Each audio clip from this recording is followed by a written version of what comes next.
sitwasyon niya. Yeah, yung medyo may problema siya sa calf niya. So it's a former injury.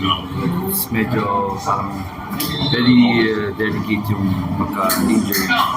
It's rather connected with her Achilles.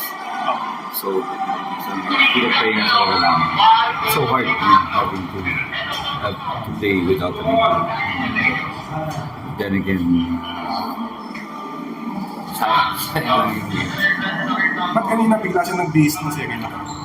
just to make a presence probably, but you know, still wala pa rin presence. Hindi pa rin na ano yung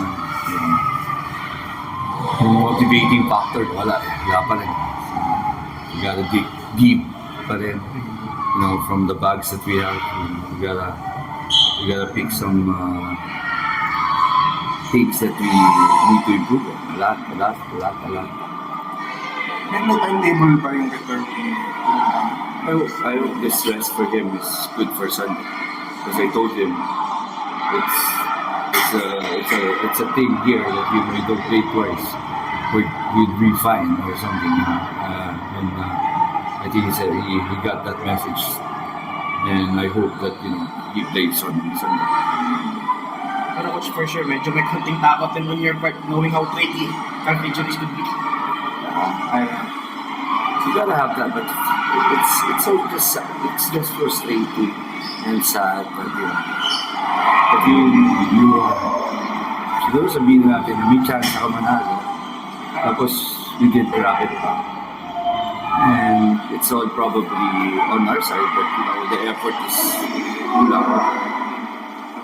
It's very frustrating, but I think management is also frustrated with what happened, and we feel that changes must be done. We don't know what kind of changes is that.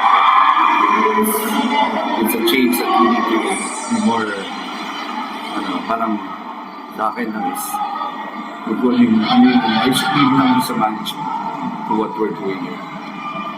Personal changes. Definitely, probably personal changes or a lot of things that we need to Si Apsho ba, wala kayong plano kahit temporary replacement with this condition? We'll be talking about that tomorrow. We'll be assessing and getting the results of the MRI by tomorrow, sigurado. And if that rules out, then we'll have to find somebody else.